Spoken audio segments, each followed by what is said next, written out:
सोहना तावड़ू विधानसभा क्षेत्र से वरिष्ठ जजपा नेता व जाने माने समाजसेवी विनेश गुर्जर लड़ेंगे सोहना विधानसभा का चुनाव। आज उन्होंने सोहना कॉम्प्लेक्स में एक प्रेस वार्ता करके इसकी विधिवत रूप से घोषणा की। विनेश गुर्जर पिछले कई सालों से सोहना तावड़ू विधानसभा क्षेत्र के हर गांव में जा जाकर लोगों से मिल रहे हैं।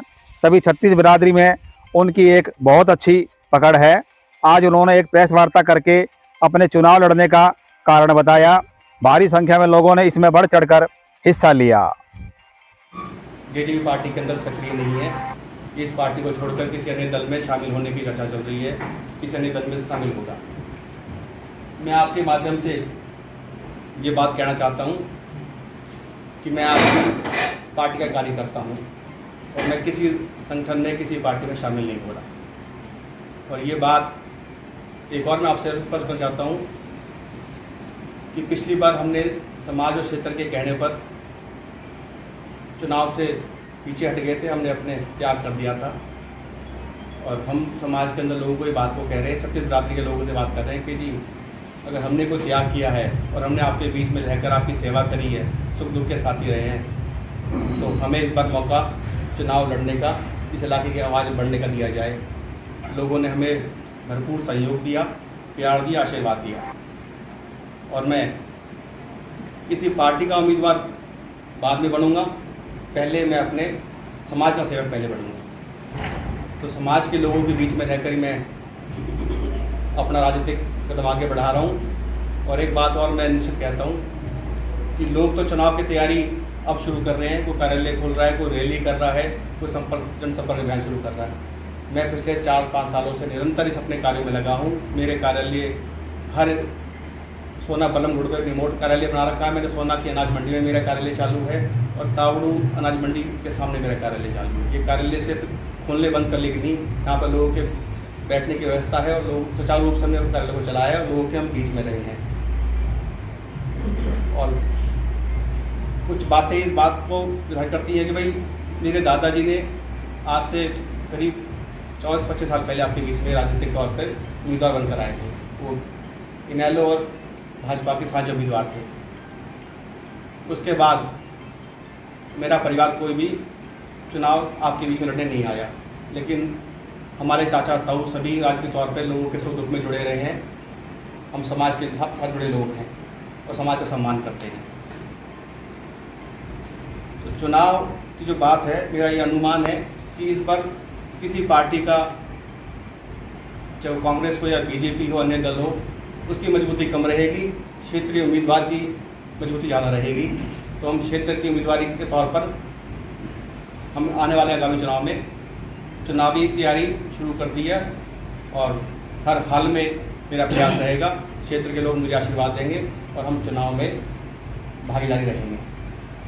अगर हम इलाके के लोगों ने मुझे मौका दिया, मुझे सम्मान दिया, तो इस इलाके में बहुत से ऐसे काम है जो लंबे वर्षों से जो नहीं हुए, उनको हम कल परसों में करने की कोशिश के साथ कराएंगे। पढ़े लिखे नौजवान का भविष्य सुधारने की बात हो, यहाँ IMT मानेसर में बहुत, IMT सोना में, IMT मानेसर में और हमारे आसपास के इलाके में बहुत वेयर हाउस बने हुए हैं, लेकिन उनमें कोई भी बच्चे हमारे बीच के नौकरी नहीं मिलती। इस इलाके के लोगों ने मुझे मौका दिया, तो जितने भी कारखाने इस इलाके में, जितने भी जो धंधे फैक्ट्री इस इलाके में चालू होंगी, हम अपने नौजवान बच्चों को, किसी भाइयों को, पढ़े लिखे बच्चों को बेरोजगार नहीं रहने देंगे, चाहे उसके लिए हमें कितना भी प्रयास करना पड़े। जहाँ तक की बात है स्वास्थ्य की बात, सरकारी अस्पताल में एक बहुत लंबे समय से 100 बेड की घोषणा बीजेपी सरकार ने करी थी। आज भी खस्ता हालत है, ना उसमें एक्सरे मशीन है, ना अल्ट्रासाउंड है, ना मूलभूत सुविधाएँ हैं।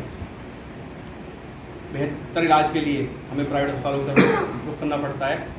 और कोई घर में बीमारी गंभीर हो जाए, कोई अटैक की समस्या को, कैंसर जैसी बीमारी या कोई TB जैसी बीमारी का तो प्रकोप हो जाए, तो बहुत लाखों रुपए का खर्च होना पड़ता है। जमींदार आदमी, किसान परिवार का आदमी उस महंगे इलाज को झेलने में, उसको कराने में उसकी 1-2 साल की पूंजी का ज़मीनें भी जाती हैं।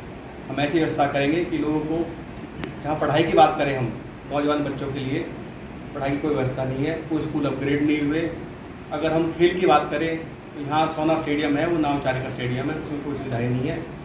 हमारे इलाके के जो प्रतिभावान बच्चे हैं उनके लिए अच्छी नीति हो, अच्छे खेल के सुचारू सभी टीचर उपलब्ध हो, वो हमारा मान सम्मान बढ़ाए, हमारा देश विदेश में नाम रोशन करे, उसके लिए भी हम खेल के लिए भी अच्छे इंतजाम करेंगे। और जितने भी मूलभूत जरूरत होनी चाहिए उसके लिए हम निरंतर प्रयास करेंगे।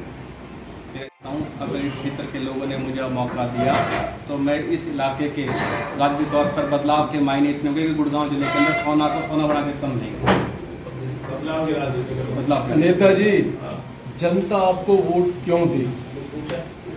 मैं जनता का सेवक हूँ, जनता का चौकीदार हूँ, जनता के बीच 24 घंटे रहूँगा, जनता के मुद्दे उठाऊंगा, आप जनता की आवाज़ बढ़कर विधानसभा के मुद्दे उठाऊंगा। जितने भी कैंडिडेट चुनाव लड़ेंगे, आप अपनी प्रस्तुति वो कैसे देंगे? आप बेहतर वो कैसे समझते हैं अपने आप को? मैं बेहतर ऐसे समझता हूँ अपने आप को कि मैं मेरा परिवार 25-30 साल से लोगों के बीच में है। मेरे लिए ये इलाका नया नहीं है और हम हर गांव, हर इलाका, हर समाज, हर बिरादरी से वाकिफ़ हैं।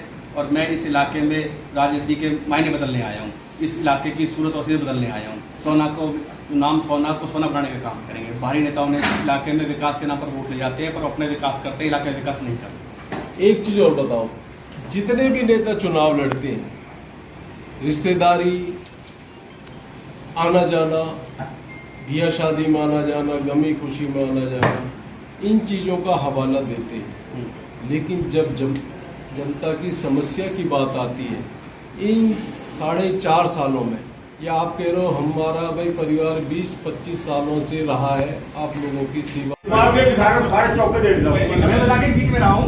क्यों जी? मैं तुम्हारे उदाहरण फाड़े चौके देता हूँ। फाड़े चौक को एक साथ में मंत्री जी को अपने चुनाव किया, इसलिए कुछ नहीं करा, अधिकारी को खोखा नहीं बात बनी, आखिर में पब्लिक को धरना प्रदर्शन करना पड़ा। उसके बाद अपने काम हमारे सामने अपने अधिकारी को भी सबको कह दिया मंत्री ने, ठेकेदार को खोखला दिया, फिर भी नहीं बनी। पब्लिक को आखिर मजबूरी पड़ा। पब्लिक जब मजबूरी में अपना धरना प्रदर्शन करना, और जो चुनाव लड़ने वाले कौन सा मतलब नीति हमारे